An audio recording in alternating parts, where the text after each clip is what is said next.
My youngest son sent a text to the group chat. "Don't come to the barbecue this weekend. My new wife says you're going to ruin the whole party." The rest of the family filled the chat with heart reactions. I simply replied, "Understood." The next morning, when my son and his wife walked into my office and saw me, she screamed, "Why?" Let me tell you what actually happened that Friday afternoon, when my phone buzzed with a notification that broke my heart into pieces. I was in my office reviewing the invoices for the month. I am 68 years old, and I still run my textile business every single morning as if I were 30. The walls of my office are lined with photographs. My 3 sons when they were children, my husband, Arthur, before cancer took him 12 years ago. And that antique sewing machine from my grandmother that taught me that with your hands and sheer will, you can build an empire. The message appeared in the Miller family group chat. 32 people, 3 generations. My son, Lucas, the youngest, the one who was always my baby, wrote without any sugarcoating. "Mom, it's better if you don't come to the barbecue on Saturday. Harper says your presence is going to ruin the whole party. You know how she gets when things aren't the way she wants them." I felt the floor open up beneath my feet, but that wasn't the worst part. The worst part was the little blue hearts and thumbs-up reactions that started appearing under the message. James, my oldest son, liked it. Bennett, the middle one, did too. And then their wives, and then my daughters-in-law, and then my own grandchildren. I counted every reaction as if I were counting stab wounds. 17 likes on the message that excluded me from my own family. I didn't cry. When you have built a company from zero, when you have buried the love of your life and kept moving forward, you learn that tears are saved for when no one is watching. I only wrote one word: understood. If you want to know how a betrayed mother reclaims her dignity, subscribe to this channel. What comes next is going to surprise you.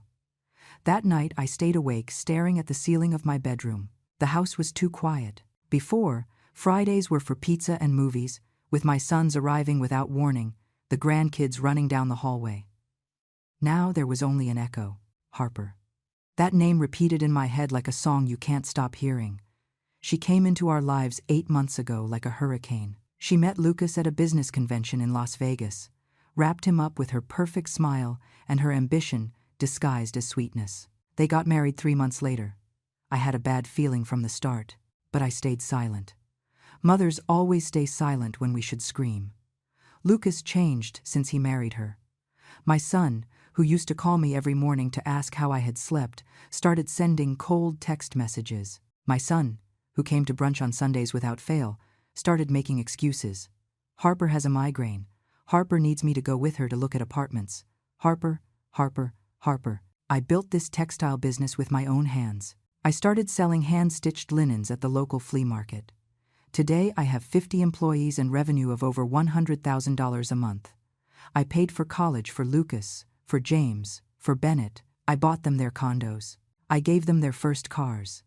When Arthur died, it was I who kept this family afloat while they cried in my lap. And now they were excluding me from a barbecue, as if I were an uncomfortable stranger. On Saturday morning, I woke up early, made myself a strong pot of coffee, and sat at the dining room table with my laptop. I wasn't going to beg them to love me.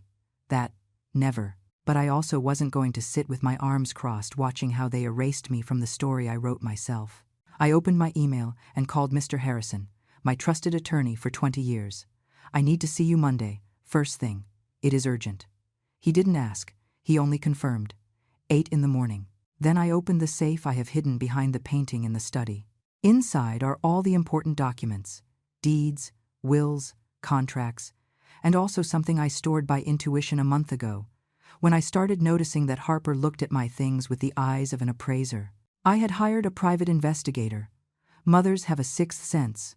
Something about the way Harper asked about my properties, how she calculated the value of my house with her gaze, made me suspicious. The detective handed me a file of 40 pages. I read the whole thing that morning while my family celebrated without me. Harper Sullivan, 29 years old. 2 previous marriages to older, wealthy men.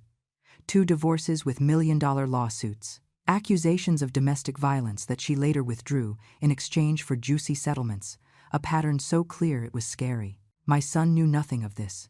He had married a professional gold digger, and I had the proof in my hands. But I decided not to do anything yet. I put the file away. I called Mr. Harrison again.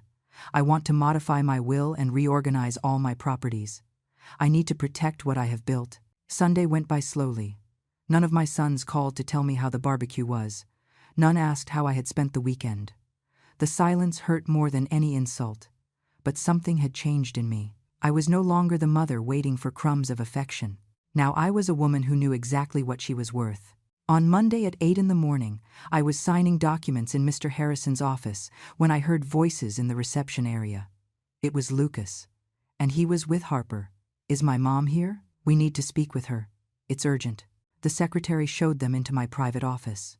I was seated behind my mahogany desk, with a pen in my hand and a yellow folder open in front of me. Lucas entered, smiling, oblivious to everything. But Harper saw the notary papers, the lawyer's seal, my serene expression. And she screamed, because she understood before my own son that the game was over. What did Harper see in those documents that made her scream? What comes next is going to leave you speechless. Harper's scream resonated off the wood-paneled walls of the office, like the shriek of a cornered animal. It wasn't a scream of surprise. It was a scream of pure rage, of someone who sees something she already considered hers slipping through her fingers. "What are you doing?" she asked with wild eyes, pointing at the documents on my desk. Lucas looked at her, confused, still not understanding anything. My son, my baby, standing there with his wrinkled linen shirt and that expression of a lost puppy he always had when something overwhelmed him. I didn't move a muscle. I let the silence settle between us like an uncomfortable guest. Then, with the calm that only comes from the certainty of doing the right thing, I closed the yellow folder and slid it toward the edge of the desk. "Sit down," I said. It wasn't an invitation. It was an order. Lucas obeyed immediately. Harper remained standing, arms crossed, her nails perfectly painted red, digging into her own elbows. I could see her jaw trembling. "Mom, we came to ask you a favor," Lucas began, trying to sound casual, but with that shaky voice he used as a child when he broke something and tried to hide it. "Harper has an incredible business opportunity, a boutique for imported clothing in the city center. We just need $800,000 for the storefront and the initial inventory." I leaned back in my chair. $800,000. Just like that, as if asking to borrow $20 for lunch. $800,000? I repeated, letting the words float in the air. "And why didn't you ask me before excluding me from the family gathering on Saturday?" Lucas went pale. Harper squeezed her arms tighter against her chest. That was a misunderstanding, Mom. Harper just thought that I was going to ruin her party." I finished the sentence for him. 17 people liked that message, Lucas. 17, including your brothers, including you. He lowered his eyes. Harper, on the other hand, lifted her chin with that arrogance I had started to know too well. "It was just an intimate party, Eleanor. Nothing personal. Sometimes young couples need our space without the older generation watching every detail." Older generation. As if I were a relic of the past that needed to be shoved into a museum corner. I smiled, but it wasn't a kind smile. "Let me tell you who this older generation is, Harper." I stood up and walked toward the window overlooking the busy downtown street. The 9 o'clock traffic flowed below like a river of metal and honking horns. 35 years ago, I sold hand-stitched tablecloths at a flea market. My husband Arthur worked 12 hours a day as an accountant at a company that exploited him. We lived in a 400-square-foot apartment on the south side. I turned to look at them. Lucas knew this story, but he had never listened to it with the attention he was paying now. When James was born, I stitched while I breastfed. When Bennett arrived, I had saved enough to buy 3 industrial sewing machines. And when you were born, Lucas, I already had a workshop with 8 employees. Arthur kept working, but my income already surpassed his. I walked back to my desk and placed my hand on the yellow folder. "When your father got sick, I sold the car to pay for his treatment. I took out a loan, putting this business as collateral to afford the private hospital because the standard care would have killed him faster. And when he died, when the 3 of you were destroyed, crying at his funeral, it was I who opened the workshop at 6 in the morning the next day, because we had orders to deliver and mouths to feed." My voice didn't tremble. Every word came out firm, like the strikes of a hammer on a nail. I paid for private high school for James, college for Bennett, and for you, Lucas, I not only paid for your business degree at the university, I also bought you your condo in the city, the one you now share with Harper. Lucas opened his mouth, but no sound came out. That condo, which is worth $4 million, I continued, is legally in my name. What I gave you was the use, not the ownership. Just like James's house in the suburbs and Bennett's place downtown. Just like the 3 cars I gave you. Everything is registered as family loans with 0 interest. Harper stopped breathing for a second. I saw her doing the mental math, calculating how much money had just evaporated from her fantasies. Mom, I didn't know, Lucas started. I know, son, because you never bothered to ask, because you assumed everything you have fell from the sky. I sat down again and interlaced my hands on the desk. And now you come to ask me for $800,000 after making it clear that my presence is a nuisance in your life. The silence that followed was so dense you could cut it with a knife. Harper broke that silence with poison in her voice. And what does all this have to do with the papers you were signing? I opened the yellow folder. Inside were notarized documents with official seals and fresh signatures. I was reorganizing my will. And my properties. Lucas leaned forward with panic painted on his face. What does that mean? It means that after what happened on Friday, I understood that I need to protect what I have built for 40 years. This company, these properties, this wealth, cannot be in the hands of people who view me as a hindrance. Harper exploded. This is emotional manipulation. You are using money to control your son. I stood up so fast my chair rolled backward. I planted my hands on the desk and looked her straight in the eye. No, darling. Emotional manipulation is convincing a man that his mother is extra baggage in his life. Manipulation is isolating someone from their family and then coming with a hand extended, asking for money. And the worst of all? Harper. I opened my desk drawer and took out another folder, this one thicker. The worst is believing I am foolish enough not to investigate you. I dropped the private investigator's file onto the table. The sound was like thunder. 40 pages of truths that Lucas was completely unaware of. What is that? Asked my son with a thread of a voice. It is your wife's past, the one she forgot to tell you about before marrying you. Harper took a step back. For the first time since I met her, I saw real fear in her eyes. And I knew that what came next was going to break my son into 1,000 pieces. But sometimes the truth hurts less than living in a lie.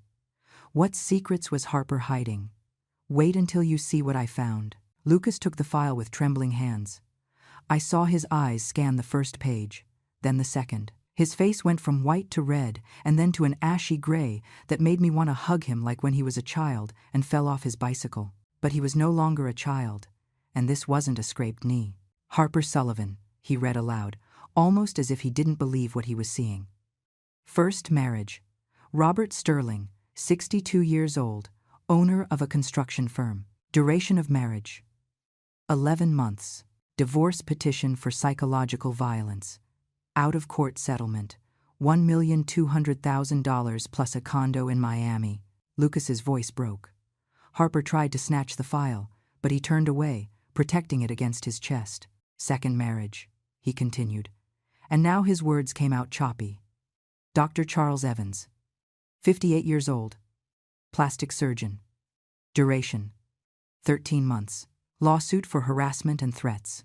Settlement, $900,000 and a BMW automobile. Lucas looked up at his wife. Tears shone in his eyes but didn't fall, as if his body refused to process what he had just discovered. Tell me this isn't true. Harper changed strategy in a second. Her face softened. Her eyes filled with perfectly calculated tears, and she reached out her hands toward him with that gesture of fragility she had surely perfected with years of practice. Baby, let me explain. Those men hurt me. I was a victim of abuse, of manipulation. I escaped those relationships because I feared for my life. The money was the only thing I could recover after everything I suffered. I had seen enough soap operas in my life to recognize a mediocre performance. But Lucas, my poor enamored son, wanted to believe. I saw his expression soften, his brain desperately searching for an explanation that made sense of all this. So I intervened. "Page 17, I said with a firm voice. "Read the whole thing." Lucas turned the pages with clumsy fingers until he found the indicated page. And what he read there tore away his last hope. Testimony of Miss Patricia Ruiz, attorney for Mr. Sterling. My client never exercised violence against Miss Sullivan. The alleged evidence presented consisted of text messages taken out of context and edited recordings. We agreed to the financial settlement on legal recommendation to avoid a media scandal that could affect the construction firm's reputation. Lucas kept reading in silence.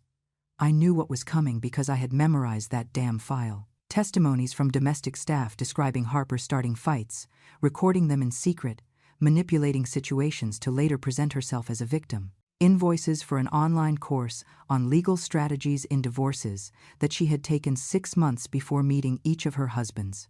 Bank transfers showing a pattern. Gain access to accounts, make excessive purchases, generate conflict, and then sue. She was a professional, a predator with a college degree and a perfect manicure. Lucas, those are all lies from bitter men who couldn't stand a woman leaving them. Harper tried, but her voice no longer sounded convincing. It sounded desperate. My son dropped the file on the desk. He stood staring into the void, processing how the last 8 months of his life had been a carefully constructed lie. "You told me you had never been married," he whispered. "You swore I was your first great love. Baby, listen to me. You lied to me," he finally exploded. Lucas stood up so abruptly his chair fell over. "From day one, you lied to me. What else? What else of what you've told me is a lie?" I remained silent. It wasn't my moment to speak. It was Lucas's moment to wake up. Harper tried to touch him, but he recoiled as if she burned. Then I saw her mask change again. The tears dried up. The sweet voice disappeared. And what remained was something cold, calculating, real. "Fine," she said with a bitter laugh. "You want the truth, Lucas? Yes, I was married before. Yes, I got money from those marriages. And you know what? Those men could afford it, just like you. Just like your family." I felt my blood run cold. Since I met you, I knew exactly who you were. The youngest son of a successful businesswoman, the favorite, the one who would inherit a fortune. Your mother has properties, a business, investments, and you, like a good obedient son, were going to share all that with me. Lucas stepped back as if he had been slapped. "You fell in love so fast," Harper continued cruelly. "It was so easy. 3 months of attention, of telling you how special you were, of making you feel like the most important man in the world. And you married me without even investigating who I was." "Harper, shut up," I warned her. But she was unleashed. She knew everything was lost and decided to burn the bridges. "And you know what was the best part? That I managed to get you to push your family away, especially her." She pointed at me with contempt. "Because I knew your mother was the only one with enough brains to figure me out. That's why I painted her as the controlling mother-in-law, the meddling old woman who couldn't let go of her little boy." Lucas put his hands to his head. I could see his world crumbling with every word. "I convinced James and Bennett that your mom favored you. I put ideas in their heads through their wives. I created that parallel group chat where we all talked about how difficult Eleanor was, how she controlled you all with her money. And it worked. It worked so well that on Friday everyone liked my message of exclusion." She walked up to Lucas and spoke directly into his face. "I was going to wait 2 more years. 2 years for your mother to put everything in your name, for her to inherit more to us. And then I would have left you, just like the other 2, with a good lawsuit, a good settlement, and on to look for the next one." The silence that followed was brutal. Lucas was shaking from head to toe. I stood firm behind my desk, although inside I wanted to tear that woman apart with my own hands. "Get out," I said finally. My voice sounded like ice. "Get out of my office right now or I'm calling security." Harper looked at me with pure hatred. Then she looked at Lucas, who couldn't even sustain her gaze. "This doesn't stay like this," she threatened. "I'm going to sue. I have rights as a wife." "Sue all you want," I replied. "But you are going to face the best legal team money can buy. And I assure you that when I'm done with you, not only will you not see a dime, but all your future targets will know exactly who you are." She turned around with a cry of frustration and left, slamming the door so hard the picture frames on the wall shook. Lucas collapsed into the chair, hid his face in his hands, and finally cried. He cried like I hadn't seen him cry since his father's funeral. I walked around the desk and hugged him, letting him wet my blouse with his tears while I stroked his hair like when he was 5 years old and had nightmares. "I'm sorry, Mom," he sobbed. "I'm so sorry." "I know, son. I know. But forgiveness would have to wait, because this was just beginning. What Lucas didn't know is that Harper had done something else, something that could have cost me everything. And when I discovered it, Lucas stayed in my office for 2 hours. 2 hours where we didn't speak much, just sat there, mother and son, processing the magnitude of the deception. I made him a strong coffee that my secretary brought with cinnamon cookies, but he barely touched it. He had a lost look on some point of the wall, as if he were watching a movie of his life and discovering everything had been fiction. "How did I not realize?" he asked finally, his voice hoarse from crying so much. "How was I such an idiot?" I sat beside him and took his hand in mine. His palms were cold, sweaty. "Love blinds us, Lucas, and people like Harper know exactly how to take advantage of that. They are experts at finding our weak points and attacking them." He shook his head, furious with himself. "But the worst isn't just what she did to me, Mom. It's what I did to you guys. To you, to James, to Bennett." He turned to look at me with red eyes. "That message on Friday, I liked it. I approved of them excluding you from your own family." The wound was still fresh. I wasn't going to lie to him saying it didn't hurt. "Yes, you did." "How did all this start?" he asked, more to himself than to me.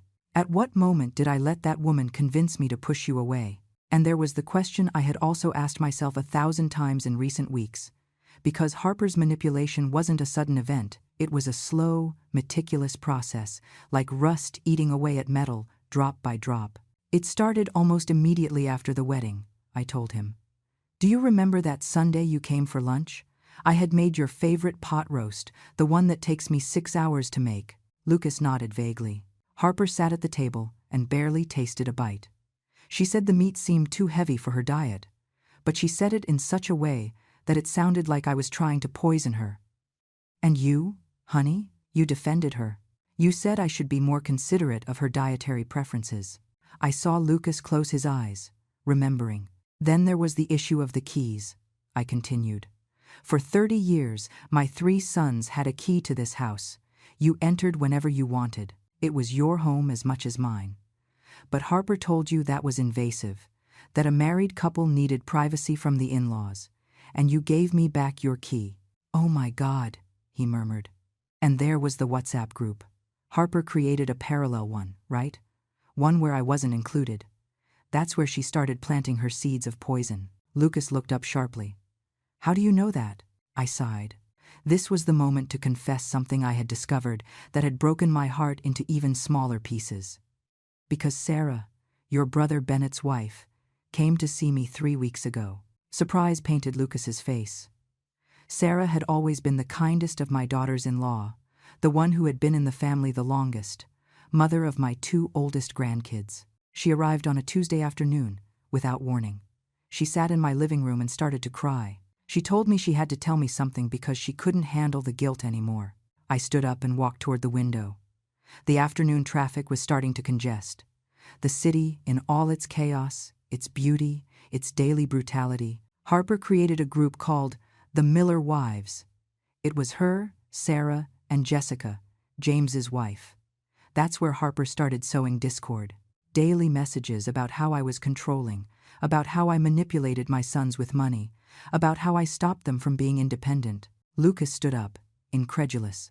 "She invented entire stories," I continued. "She told Sarah that I had criticized her way of raising the kids. She told Jessica that I commented that she had gained weight. Lies. Lies perfectly designed to create resentment. And did they believe her? At first, no. But Harper was smart. She mixed lies with half-truths. For example, she would say, 'Eleanor asked me how much the kids' tuition costs,' which was true because I always ask about my grandkids. But then she would add, 'I think she wants to use that to criticize that they spend too much.' And so, Little by little, she poisoned the perception your brothers and their wives had of me. I walked back toward Lucas and showed him my phone.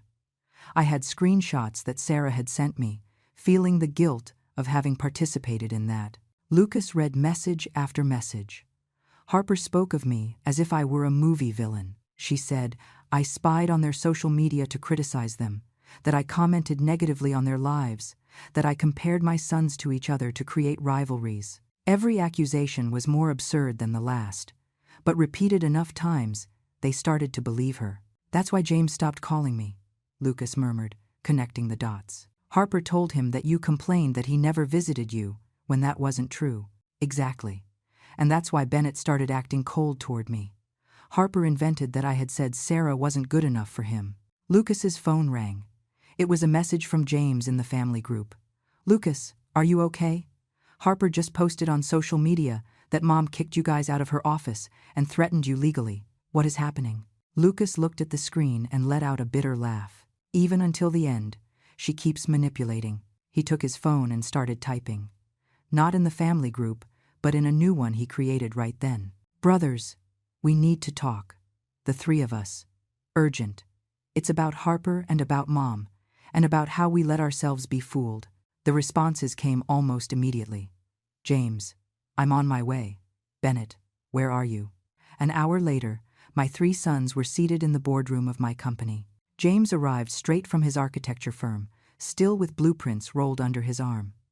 Bennett came from his office downtown, loosening his tie as soon as he entered. The 3 looked at each other with a mix of confusion and concern. I stood in front of them, like I had been so many times during business meetings.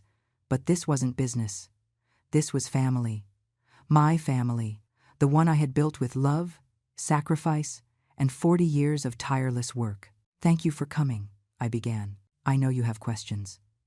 I know Harper must already be telling her version of events on social media, in her chat groups, wherever she can get her narrative out first. James leaned forward, with that serious expression he inherited from his father. Mom, what is happening? Harper's post says you accused her of being a gold digger, that you threatened to disinherit Lucas, that everything she says is a lie, Lucas interrupted. His voice sounded firm now, no longer broken. Or worse than a lie. They are twisted half-truths to make her look like the victim. And then my youngest son did something I didn't expect. He took the private investigator's file and slid it to his brothers. Read this. Read the whole thing. And then we talk. For the next 40 minutes, the only sound in that room was the turning of pages and occasional stifled exclamations of disbelief. I saw James turn pale, reading about the previous marriages. I saw Bennett clench his jaw when he got to the part about the fraudulent lawsuits. When they finished, Bennett was the first to speak. All this time? All this time, I confirmed. Harper was executing a plan, and I was foolish enough not to stop it sooner. You weren't foolish, Mom, said James with a tense voice. We were. We believed her. We liked that damn message on Friday. The silence that followed was heavy, loaded with guilt and regret. But what none of them knew yet was that Harper hadn't just manipulated their emotions. She had attempted something much worse, something I discovered by accident a week prior and had kept as my final card, and I was about to reveal it. Because when I reviewed my company's bank movements, I found something that froze my blood. There is something else you need to know, I said, breaking the tense silence of the boardroom. I went to the filing cabinet and took out a navy blue folder that I had kept under lock and key. Something I discovered exactly a week ago and haven't told anyone. Not even Lucas. The 3 looked at me with a mix of fear and curiosity.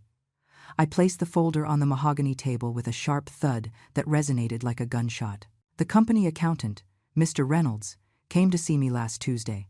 He was nervous, sweating, stuttering. He told me he had detected an irregularity in the banking movements of the last 2 months. I opened the folder and took out the bank statements marked with fluorescent yellow highlighter. Someone tried to make a transfer of $350,000 from the company's operating account to an external account. The transfer was rejected by the bank because it required double authentication and my digital signature. Lucas went pale as wax. No, it can't be. Mr. Reynolds checked the system access logs. The transfer order was made from your computer, Lucas. From your home office, a Wednesday at 3 in the afternoon, when you were here with me reviewing contracts with the fabric supplier from Italy. The silence was so absolute, I could hear the hum of the air conditioning. Harper had access to your computer, I continued. She had your passwords, and she used that information to try to steal from this company, from your family. James muttered a curse under his breath. Bennett put his hands to his head. Lucas simply stared at the documents as if they were a death sentence. The destination account, I added, sliding another paper onto the table, is registered to a Chloe Sullivan, Harper's sister, who supposedly lives in Miami and with whom she says she has a distant relationship. So she had it all planned, murmured Bennett. Everything. From the beginning. That's why she came to ask me for the $800,000 this morning, said Lucas with a hollow voice. Because the theft attempt failed. She needed the money another way. I put the documents back in the navy blue folder. I filed a formal complaint with the district attorney. There is an open investigation. If they find enough evidence, Harper could face charges for fraud and attempted embezzlement. Good, said James fiercely. Let her rot in jail. But I shook my head. It's not that simple. Harper is smart. She can claim that Lucas gave her access to his computer, that she thought she had authorization, that it was a misunderstanding. She has experience coming out clean from complicated legal situations. Her 2 ex-husbands can attest to that. I finally sat in my chair, suddenly feeling all the weight of my 68 years on my shoulders. That's why I called you today, because I need you to understand the magnitude of what happened. It wasn't just a manipulative woman who married Lucas. It was a calculated operation to infiltrate this family, divide us, and eventually loot us. I looked at each of my sons with the firmness only a mother can have, and she almost succeeded.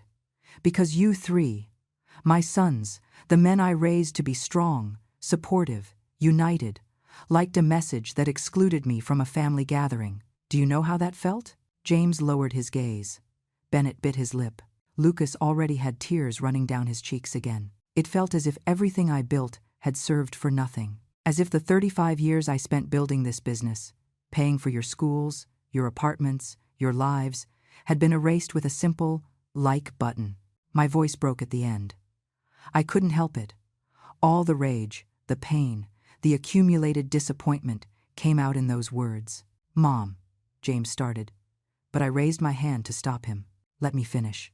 That barbecue on Saturday, that party to which I wasn't invited, wasn't just a social event. It was the culmination of months of manipulation. Harper convinced your wives that I was the problem. The wives convinced you. And you, my sons, decided it was easier to exclude your mother than to confront your partners. I tried to defend you, murmured Bennett. I told Sarah it seemed wrong. But she what? I interrupted him. Did she convince you with the arguments Harper put in her head? Or was it simply more comfortable to give in? Bennett didn't answer. There was no possible answer. Do you know what I did that Saturday? I asked, changing the subject. I woke up early. I got ready as if I were going out. I put on makeup. I put on my burgundy linen dress, the one Arthur gave me for our 20th anniversary. I did my hair. I put on perfume. The 3 looked at me, confused by the change of direction. And then I sat in the living room, alone, for 6 hours, looking at the photographs on the walls. You as babies. You at your graduations. Arthur holding James the day he was born. The photo of everyone at the lake house, when Bennett turned 10. Lucas with his first prize from school. I wiped a tear that escaped without permission. And I waited. I waited for one of you to change your mind. For someone to call me to say, Mom, this is wrong. Come to the barbecue. But my phone never rang. Mom, I'm so sorry, sobbed Lucas. I don't know how I could. At 8 at night, I continued, ignoring his interruption. I changed my clothes. I put on my pajamas. I made myself a chamomile tea. And I made a decision. I opened my desk drawer and took out another document. This was the modified will I had mentioned that morning. I decided that if my family could exclude me with such ease, then I needed to protect what I had built. Not for revenge, not for spite, but for self-dignity. I placed the document on the table so everyone could see it. This is my new will. It was notarized Friday afternoon, 4 hours before I received that message in the family group. Because I already knew something bad was coming. A mother always knows. James took the document with trembling hands and began to read. I saw his eyes widen more and more. It says that everything goes to a foundation. The Arthur Miller Foundation for Textile Education, I confirmed. Scholarships for underprivileged youth who want to study design, textile business management, or any career related to the industry. All the assets, the company, the properties, the investments, everything. "Mom, you can't," started Bennett, but I cut him off with a look. I can, and I did. The apartments where you live are legally registered as interest-free family loans. At the moment of my death, those loans become due. You will have 90 days to buy the properties at market price or vacate them. The shock on their faces was absolute. Lucas looked on the verge of collapse. "But this doesn't have to be definitive," I added, softening the tone a bit. "This will can be modified, but it won't be modified by pleas or by tears. It will be modified when you demonstrate to me that you understand the value of family, of respect, of loyalty." I stood up and walked toward the window. The sunset painted the sky orange and purple, beautiful and melancholic at the same time. "Harper manipulated you. That is true, but you let yourselves be manipulated. And there is a difference.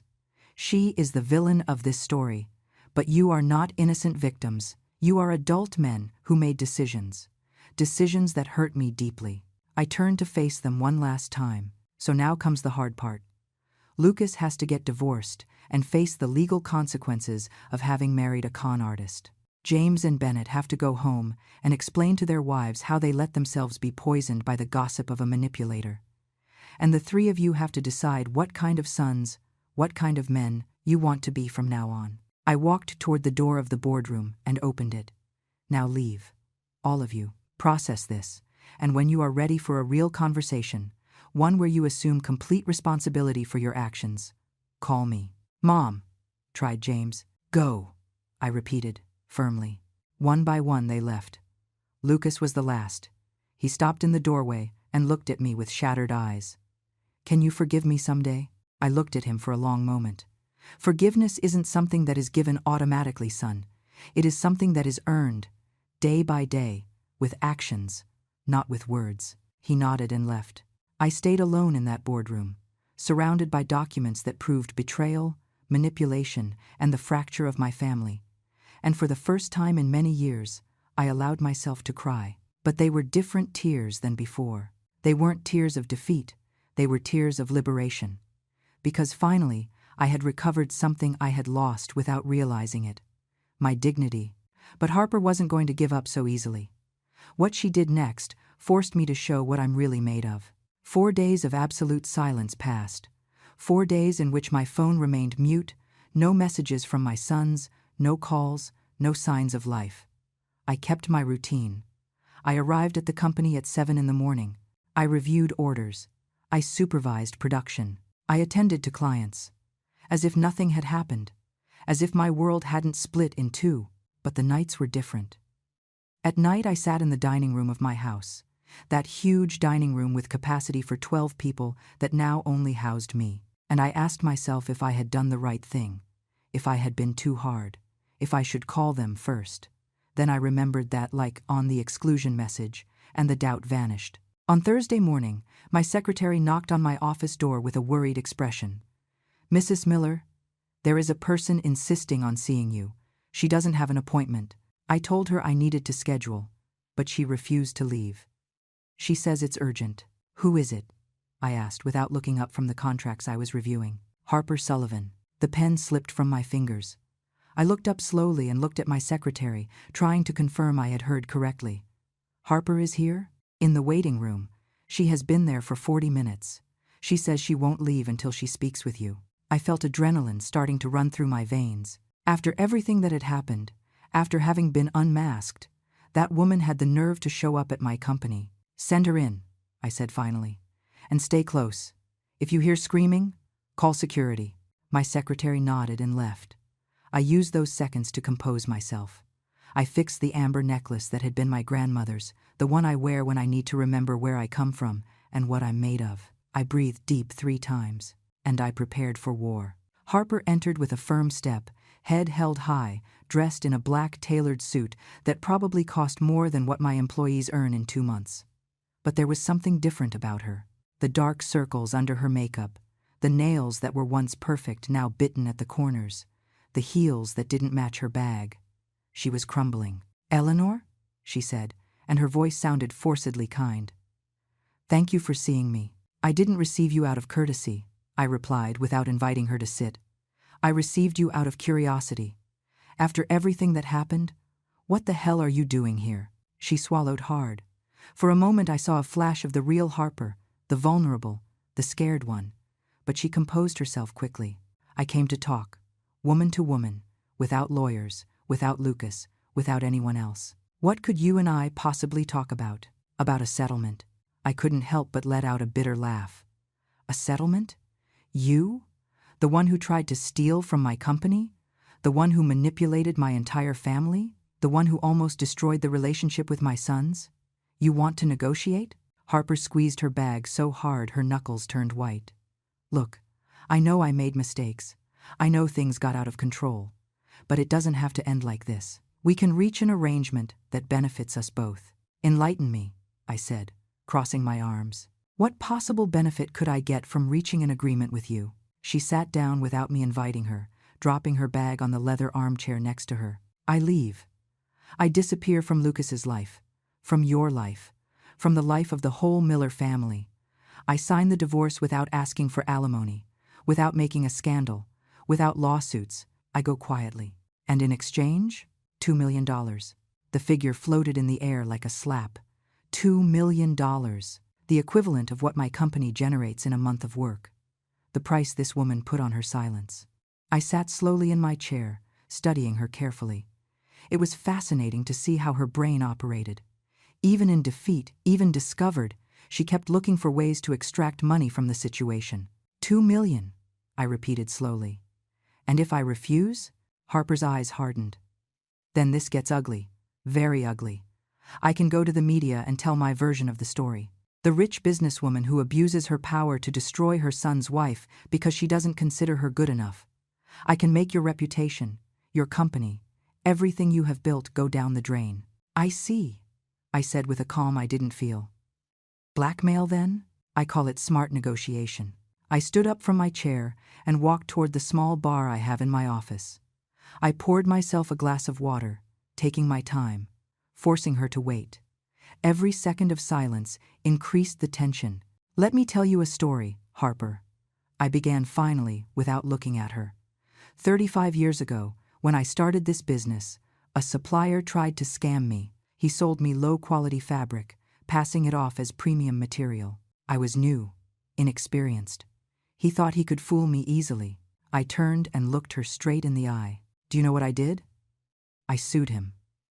I spent money I didn't have on lawyers. I spent sleepless nights preparing the case. And I won. Not only did I recover my money, but I made sure the entire textile guild knew who that man was. He never worked in the industry again. I walked slowly toward her, letting each step resonate on the wooden floor, because I learned something very important that day. When you give in to blackmail, when you pay for silence, you are only teaching the blackmailer that it works, and they will return, again and again and again. I stopped in front of her. "So no, Harper, I am not going to give you a dime." Her face transformed. The mask of professionalism collapsed, and what remained was pure fury. "You are going to regret this. I am going to destroy you. I am going to go to every newspaper, every TV show. I am going to tell how you abuse your employees, how you mistreat your family. How what?" I interrupted her. "How I protected my assets from a professional con artist. How I discovered you tried to steal $350,000 from my company. Because I have proof of all that. Harper, documents, logs, testimonies." I took out my phone and showed her the screen. It was an email from Mr. Harrison. "My lawyer has already prepared a preemptive defamation lawsuit. If you say a single lie about me or my family in any medium, we are going to sue you for every penny you have. And since I know you have plenty saved from your previous marriages, believe me, it is going to hurt." Harper stood up abruptly. "You are a witch, a bitter old woman who can't stand seeing her son happy." No, I corrected her with a voice of steel. I am a mother who protects her family from predators like you, and I am a businesswoman who doesn't let herself be intimidated by empty threats. I walked toward the door and opened it wide. Now get out of my office, and if I see you near me, my sons, or my company again, the lawsuit for attempted fraud goes straight to the district attorney. Understood? Harper looked at me with so much hatred that for a moment I thought she was going to physically attack me. Her hands trembled.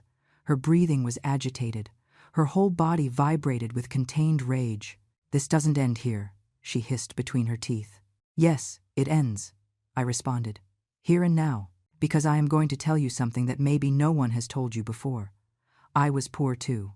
I also fought to get ahead. The difference between you and me is that I built my wealth with honest work. You only learned to steal from men who made the mistake of falling in love with you. Something in my words hit her harder than any insult. I saw her face contract, her lower lip start to quiver. For a second, just a second, I saw the real woman behind all the manipulation, someone who was alone, scared, and who had chosen the wrong path a long time ago. But that second passed. The mask returned to its place. I'm leaving, she said finally. But Lucas is going to suffer. I am going to make him pay for all this. No, I told her firmly. Lucas already paid enough for the mistake of falling in love with you. Now he is going to heal, and he is going to learn, and he is going to be stronger. Harper left, slamming the door, making the frame vibrate. I stood there, heart beating 1,000 miles an hour, hands trembling from the adrenaline rush. My secretary appeared in the doorway, eyes wide as saucers. Are you okay, Mrs. Miller? I am perfectly fine, I replied, although my legs felt like jelly. Could you bring me a cup of tea? And call Mr. Harrison. I need him to reinforce all the legal protection measures we discussed. She nodded and disappeared. I returned to my desk and let myself fall into the chair. The confrontation had been exhausting, but necessary, because Harper needed to understand that I wasn't one of her previous victims. I wasn't an older man in love who was going to give in to blackmail for fear of scandal. I was a woman who had built an empire from scratch and who wasn't going to allow anyone to destroy it. My phone vibrated. It was a message from Lucas. Mom, Harper just arrived at the house. She is packing her things. She is furious. What happened? My fingers moved over the keyboard. She came to blackmail me. She left empty-handed. Change the locks today, and do not open the door for her ever again. His response came immediately. I already called the locksmith. Mom, thank you for protecting me. I put the phone away and looked out the window. The midday sun shone over the city, relentless and beautiful. I had won this battle, but something told me the war wasn't over yet, and I was right, because 3 days later, when I thought everything had ended, I received a call that changed everything again. The call came on Sunday at 9 at night. I was in my living room, watching an old movie, one of those black and white classics that my Arthur adored, when the phone illuminated the gloom. Unknown number. I hesitated to answer, but something, that mother's intuition that never fails, made me slide my finger over the screen. Mrs. Miller? It was a woman's voice, young, nervous. Who was speaking? My name is Claire Evans. I am the daughter of Dr. Charles Evans, Harper Sullivan's second husband. My blood ran cold. I sat up straight on the sofa, all senses on alert. How did you get my number? Online. I looked for information on the Miller family after seeing the post Harper published on social media accusing you of abuse, and I needed to warn you. Warn me about what? There was a pause. I heard her take a deep breath on the other end of the line, gathering courage. That Harper isn't going to stop. She never stops. What she did to my father, what she is doing to your son, is exactly the same thing she has done before, and she is going to continue until she destroys you or gets what she wants. I stood up and walked toward the window. The street was dark, silent, only lit by flickering street lamps. Tell me, I said simply, and Claire spoke for 40 minutes without stopping. She told me how Harper met her father at a medical conference, how she seduced him with constant attention, how they married 4 months later. She told me about the violence accusations that never existed, about the edited recordings to make it seem like the doctor was yelling, when in reality he was only defending himself from verbal attacks. She isolated my dad from his friends, from his colleagues, from his own daughter, Claire said with a broken voice. My dad was a strong man, a successful surgeon, respected. But when she finished with him, he was destroyed. Not just financially, emotionally. He stopped operating for 6 months, fell into depression. I had to admit him to a psychiatric clinic. I closed my eyes, feeling the weight of those words. After the divorce, I found a diary she had left forgotten at the house. Everything was written there. How she planned every fight, how she provoked reactions to record them, how she calculated how much time she needed to be married to maximize the settlement. It was like reading the operations manual of a professional con artist. "Do you still have that diary?" I asked, my brain already processing the legal implications. "Yes, and I can send it to you, but I'm calling for another more urgent reason." Her voice became more tense. "Mrs. Miller, my father tried to commit suicide 3 weeks after the divorce was finalized. He took a whole bottle of pills. I found him in time, but he was in intensive care for 5 days. I felt my legs weaken. I leaned against the wall. Harper had threatened him. She told him if he didn't give her what she asked, she was going to claim he had sexually abused her, that she would go to the media, that she would destroy his medical reputation, that she would make sure he could never operate again. My dad preferred to die rather than face those lies. "My God," I whispered. "That's why I'm calling you. Because I saw Harper's post about you. I saw the veiled threats, the victim speech, and I recognized the pattern. She is preparing the ground to extort you again, but this time publicly. She is going to paint a story where she is the abused daughter-in-law and you are the abusive mother-in-law, and people are going to believe her because she is very good at acting." My mind was working at full speed, connecting dots, anticipating moves. "Would your father be willing to testify, to tell his story?" Claire sighed. "He is better now. He rebuilt his life, married a wonderful woman. But he still has nightmares. I don't know if he has the strength to relive all that in a trial." "I understand. And you?" "I will. I would testify. I have the diary. I have emails. I have messages. I have proof of everything." I made a decision in that moment, one that would change the course of everything that came after. "Claire, I need you to come to Chicago. Tomorrow, if possible. Bring everything you have, every document, every proof. We are going to stop Harper before she destroys anyone else." "Really?" Her voice filled with hope. "Are you really going to confront her?" "Not only am I going to confront her, I am going to make sure the whole world knows who she really is. No more victims, no more destroyed families." We hung up after coordinating the details. I stood by the window for a long time, looking at the night, processing everything. The next day, Claire arrived at my office at 10 in the morning. She was a 30-year-old woman, thin, with dark circles that spoke of sleepless nights and a fierce determination in her gaze. She brought a cardboard box full of documents. "This is everything," she said, placing it on my desk. 5 years of evidence of who Harper Sullivan really is. We spent the next 4 hours reviewing every paper. The diary was disturbing, lines written with small and neat handwriting, detailing every manipulation as if they were accounting entries. Provoke jealousy, mentioning young, successful patient. Record discussion about finances. Edit to remove context.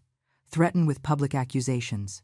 Increase pressure. It was chilling to see Harper's mind functioning on paper. But there was more. Emails with her sister Chloe discussing legal strategies. Messages with a friend where she mocked the old fool who had fallen into her trap. Photographs of Harper in expensive restaurants while pretending to Dr. Evans that she was homesick. "My father gave her $50,000 a month for personal expenses," Claire explained, pointing to the bank statements. "She spent double and then accused him of being stingy, of not valuing her." I called Mr. Harrison. He arrived in 30 minutes with his legal assistant. They reviewed all the material while Claire and I drank coffee that got cold without us touching it. "This is legal gold," said the lawyer finally. "With this, we can not only defend Lucas in the divorce, but countersue for matrimonial fraud.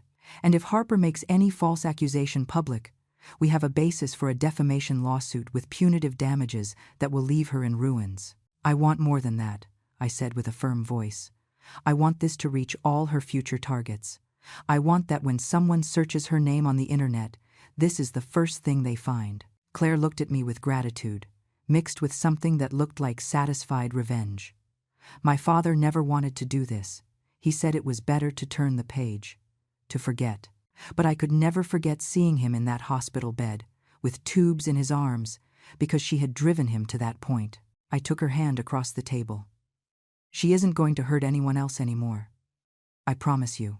That afternoon, Mr. Harrison drafted a legal document that was basically a bomb, a complete dossier of Harper Sullivan's history, backed by irrefutable evidence, verifiable testimonies, and a pattern of criminal behavior that no judge could ignore. But before presenting it officially, I did something else. I called my 3 sons and asked them to come to my house that night, the 3 of them. No excuses, because it was time they knew the whole truth. And it was time they made a decision about what kind of family we wanted to be. I prepared coffee and sweet bread, as I did when my sons were small and came to tell me their school problems. I placed the pastries on the painted ceramic plate Arthur gave me for our first anniversary. My hands trembled slightly while organizing the cups on the dining table. James arrived first, punctual as always, still in his work clothes. Bennett appeared 10 minutes later, loosening his tie as soon as he entered. Lucas was the last, with deep dark circles and a 3-day beard he had never let grow before. The 3 sat in silence, looking at me with a mix of curiosity and apprehension. "Thank you for coming," I began, pouring coffee for each of them. "I know these have been difficult days for everyone." "Mom, Harper left the apartment," said Lucas without touching his cup. "She packed everything in 2 hours and disappeared. She doesn't answer my calls. Her social media is full of posts about family abuse and toxic mothers-in-law, but she doesn't mention me directly. I know. I have been monitoring her networks." I took a seat at the head of the table, in the spot Arthur always occupied. "But there is something you need to know, something that changes the whole perspective of what we lived." I placed the cardboard box Claire had left me on the table.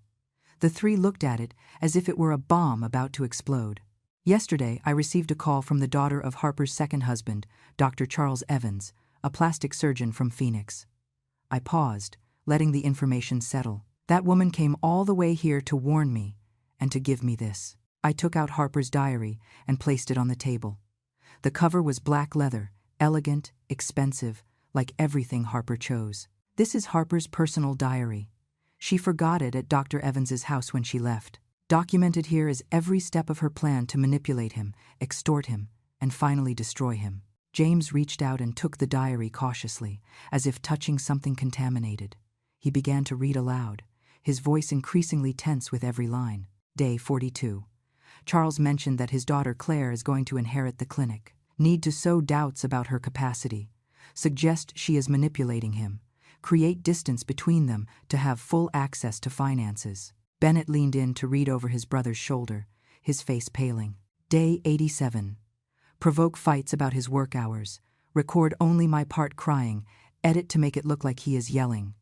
These recordings will be useful in the divorce." Lucas didn't move. He simply looked at the diary with an expression of absolute horror. "Keep reading," I said softly but firmly. James turned several pages and stopped at an entry that made his hand tremble visibly. Day 120. Threatened to accuse him publicly of sexual abuse if he doesn't accept my terms. Saw the fear in his eyes.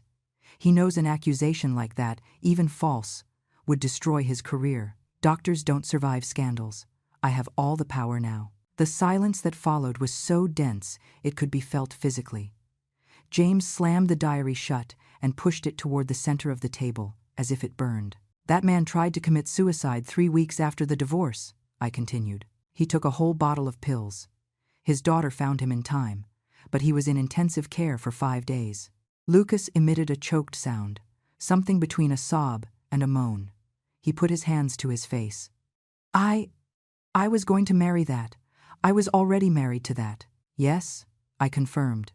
"And if I hadn't investigated her, if I hadn't acted when I did, you would probably be in the same position as Dr. Evans in a year or 2. I took more documents out of the box. The bank statements, the emails with Chloe planning strategies, the screenshots of messages where she mocked her victims. The first husband, Robert Sterling, lost $1 million contracts because she leaked confidential information to the competition during their marriage. It took him 3 years to recover financially. I placed photographs on the table. Harper in luxury restaurants with other men while married, credit card receipts with excessive purchases, documents of properties she tried to transfer to her name without authorization. But that is not all, I said, taking out the last document. Claire found this in her father's files, a report from a private investigator that Robert Sterling hired after the divorce. James took the document and began to read. His eyes opened wide. It says here, Harper has a bank account in Panama with over $3 million, money she accumulated from her 2 previous marriages and hid during the legal proceedings. Exactly. While crying poverty before the judges, she had a fortune hidden overseas. Bennett finally spoke, his voice loaded with contained anger. And what are we going to do with all this information? I leaned back in the chair, looking at my 3 sons with the seriousness only a mother can have. That decision isn't just mine. It is all of ours, especially Lucas's. My youngest son looked up. His eyes were red, swollen, but for the first time in days, I saw something more than despair in them. I saw determination. I want her to pay, he said with a trembling but firm voice. Not just for what she did to me, for what she did to that family in Phoenix, for Robert Sterling, for everyone who comes after, if we don't stop her. That means a public trial, I warned. It means your name is going to be on legal documents, in the media, on the internet. People are going to talk. Let them talk, Lucas replied, wiping his tears with the back of his hand. I prefer they speak the truth than live with the lie. James nodded with approval. I'm with you, brother. And Mom. We also need to pay for what we did to you, added Bennett. We let that woman poison us against you. We let ourselves be manipulated like idiots. We believed every lie. We excluded you from the family. We liked that damn message. I looked at the 3 of them. My sons. The men I had raised, watched grow, loved unconditionally, even when they hurt me. Forgiveness doesn't arrive in a day, I said finally. But this is a start. Seeing us united against someone who wanted to destroy us, that means something. Lucas stood up abruptly from his chair, circled the table, and knelt beside me. He took my hands in his. Mom, I know I don't deserve your forgiveness. I know I was the worst son in the world. But I swear to you, I swear by Dad's memory, that I am going to spend the rest of my life making it up to you. And I am going to make sure Harper can never do this to anyone else again. I hugged him, feeling his body tremble against mine. James and Bennett approached too, forming a protective circle around me, like when they were kids and protected me from the storms that scared them. Then this is what we are going to do, I said when we finally separated. Tomorrow we all go to Mr. Harrison. We are going to file a countersuit against Harper for matrimonial fraud, attempted extortion, and defamation. We are going to contact Claire to testify, and we are going to find Robert Sterling to see if he wants to talk too. And if she fulfills her threats? Asked Bennett. If she goes to the media with her lies? I smiled. It wasn't a kind smile. Then we show the world who she really is. With evidence, with testimonies, with that diary where she herself confesses every manipulation. What we didn't know was that Harper had already taken the next step. And when I found out what she did, I knew the battle was far from over. On Tuesday morning, the 4 of us arrived at Mr. Harrison's office as a united front. My 3 sons walked beside me, in formal suits and serious expressions. They were no longer the manipulated and divided men of a week ago. They were my sons again, the Millers, facing together what was coming. The lawyer received us in his largest conference room, with his complete legal team, 3 associate lawyers, and an intern taking notes on her laptop. On the oak table were organized copies of all the material Claire had provided us. Mrs. Miller, gentlemen, Harrison began, adjusting his glasses. I have exhaustively reviewed the documentation. We have a solid case, but I need you to understand the implications before proceeding. Explain, I said, taking a seat at the head. Harper Sullivan already filed her divorce petition yesterday afternoon. She is asking for spousal support of $50,000 a month for 5 years, half the value of the condo where they lived, and compensation of $1 million for moral damages. Lucas let out a bitter laugh. Moral damages. She talks about moral damages. Her argument is that the Miller family subjected her to psychological abuse, that she was isolated from her friends, and that Mrs. Miller exercised coercive control over her marriage. Harrison looked at us with a serious expression. She has an aggressive lawyer, Gustavo Inclán. I recognize the name. He specializes in media cases where he paints his clients as victims of powerful families. So she's going to use the media, observed James. She already is. The intern turned her laptop to show us. On the screen was a video of Harper, filmed in what seemed to be a modest apartment, dressed in simple clothes, no makeup, teary eyes. This video has 200,000 views since yesterday, Harrison said. I pressed play. Harper's voice came out soft, broken, perfectly calculated. I married the love of my life.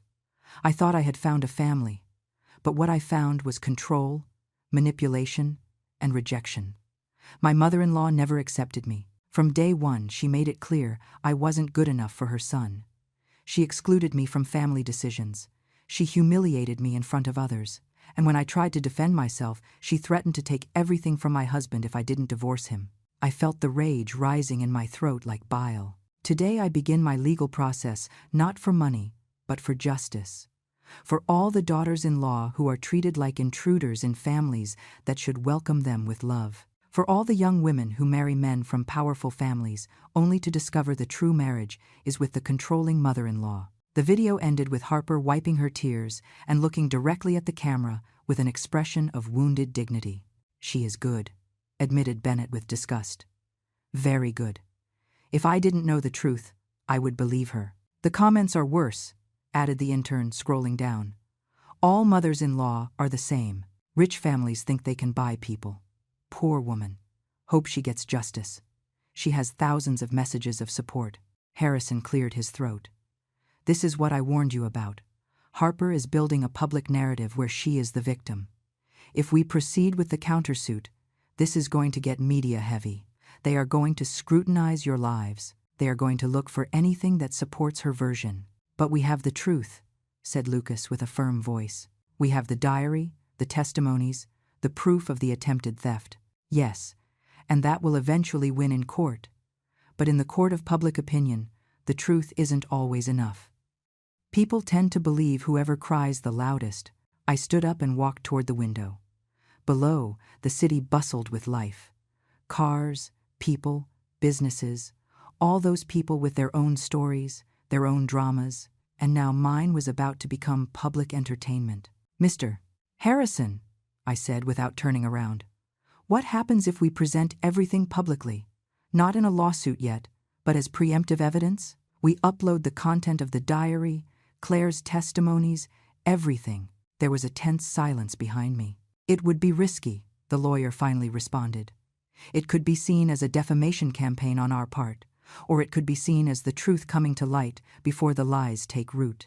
I turned to face them. Harper has 200,000 views in one day. Every hour that passes, more people believe her. Every comment of support she receives reinforces her narrative. We cannot wait for a judge to pass sentence in 6 months. By then, my reputation, my family's, my company's, will be destroyed. James nodded slowly. Mom is right. This isn't just a legal battle. It is an information battle. But it has to be done right, intervened Bennett. We cannot seem vindictive or ruthless. We have to present the facts so people draw their own conclusions. My mind was working at full speed, assembling a strategy like I did when negotiating difficult contracts. We need Claire, I said. Her video testimony telling what her father lived through. We need certified copies of Harper's diary with a handwriting expert's translation confirming it is her writing. And we need the records of the attempted bank transfer from my company. I can contact Robert Sterling, offered Lucas. If he is willing to talk, his testimony would also help. Harrison took off his glasses and cleaned them slowly, a gesture he did when processing complex information. If we are going to do this, we need to do it impeccably legally. No anonymous leaks or dirty games. Everything official. Everything documented. Everything verifiable. How much time do you need to prepare it? I asked. 3 days. I need Claire to come give her declaration before a notary. I need to certify every document. And I need to prepare a press release that presents the facts without crossing the line into defamation. Do it. My voice sounded firmer than I felt inside. And meanwhile, I want you to prepare the most aggressive countersuit you can legally file. Matrimonial fraud, attempted extortion, defamation, perjury, whatever applies. Mom, said Lucas softly. Are you sure about this? Once we start, there is no going back.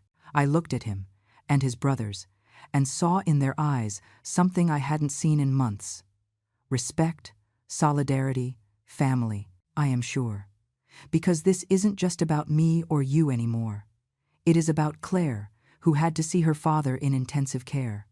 It is about Robert Sterling, who lost his company because of her. It is about everyone who comes after if we don't stop her now. James stood up. Then let's do it. As a family, united.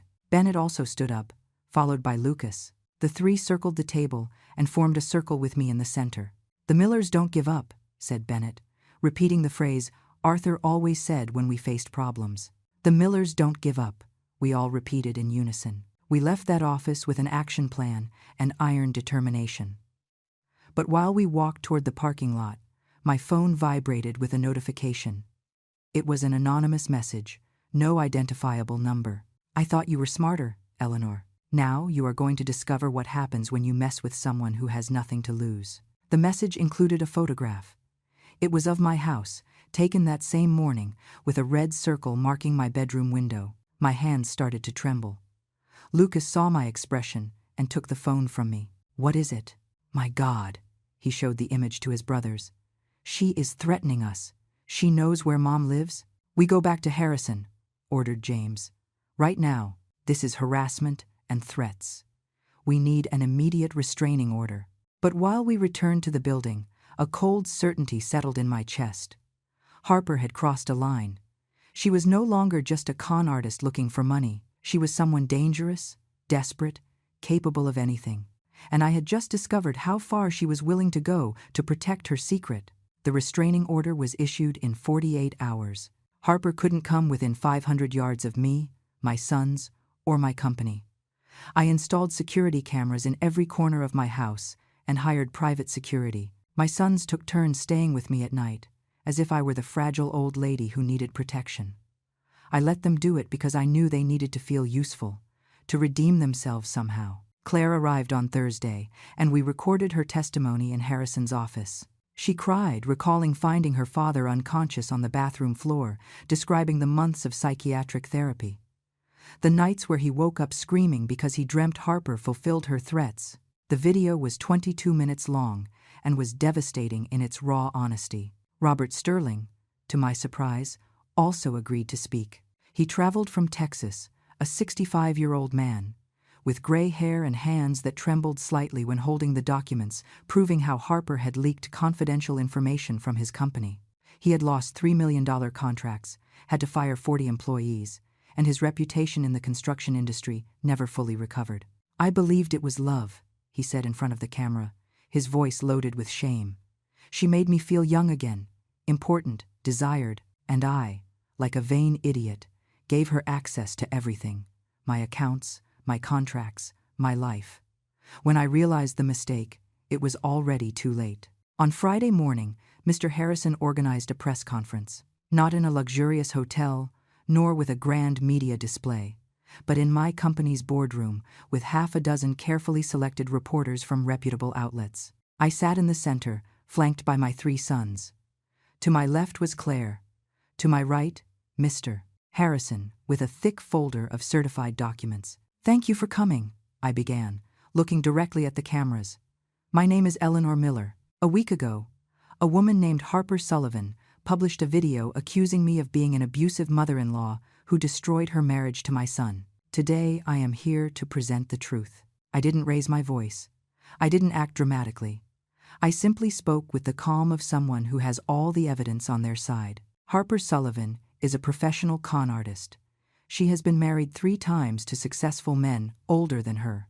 In each marriage, she executed the same pattern: rapid seduction, isolation from the family, psychological manipulation, and finally, economic extortion backed by false legal threats. Harrison began distributing copies of the documents among the journalists, while I continued.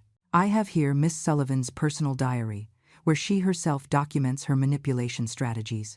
I have testimonies from her previous victims. I have proof of an attempted theft of $350,000 from my company, and I have evidence of direct threats toward my person and my family. A reporter raised his hand. Mrs. Miller, why didn't you file this in a private lawsuit? Why make it public? Because while this was being resolved in courts, Harper Sullivan was going to continue building a false narrative that would not only damage my reputation, but allow her to continue looking for new victims. This is not revenge. It is preventative protection. Claire took the microphone with trembling hands. My father, Dr. Charles Evans, tried to take his life because of this woman. She threatened him with false accusations of sexual abuse that would have destroyed his medical career. He preferred to die rather than face those lies. I found him in time. But there are families who may not be so lucky. Her voice broke at the end, but she continued. If my testimony can prevent another family from going through what we went through, then it is worth reliving that pain. The conference lasted an hour. Journalists asked questions, reviewed documents, photographed pages of the diary.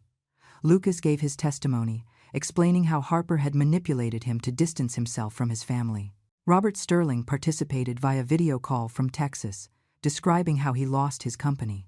By noon, the video of our conference had 500,000 views.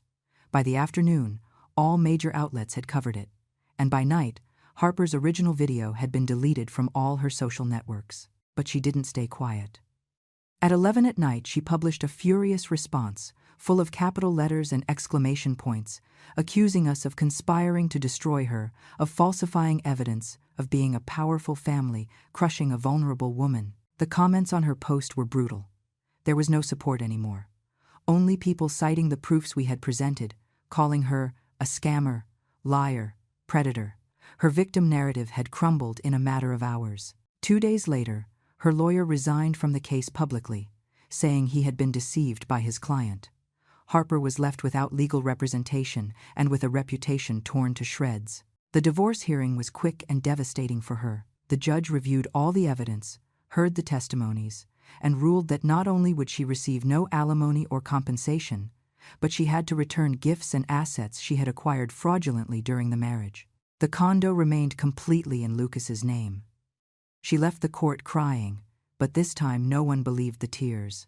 3 weeks later, the district attorney initiated a formal investigation for fraud, not only for the attempted theft from my company, but for false accusations in her previous marriages. Claire and Robert Sterling testified.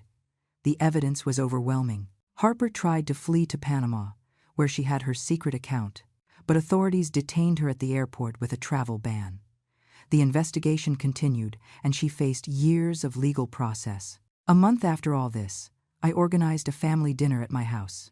A real dinner, not an emergency meeting or a legal strategy board, just family. Sarah, Bennett's wife, arrived with a tray of homemade lasagna and tears of apology in her eyes. Jessica, James's wife, brought everyone's favorite dessert, chocolate lava cake. My grandkids ran down the hallway again, filling the house with the noise I had missed so much. We all sat around the dining table, squeezed but happy. I looked at every face, my sons, their wives, my 5 grandkids, looking at me with those eyes full of unconditional love that only children can have. I want to say something, I announced, tapping my wine glass with a knife to call for attention. These last months were the hardest since I lost your grandfather, Arthur. I felt betrayed, alone, excluded from the family I built with my own hands. I saw Lucas lower his gaze, James clench his jaw. But I also learned something important. I learned that family love doesn't mean never making mistakes.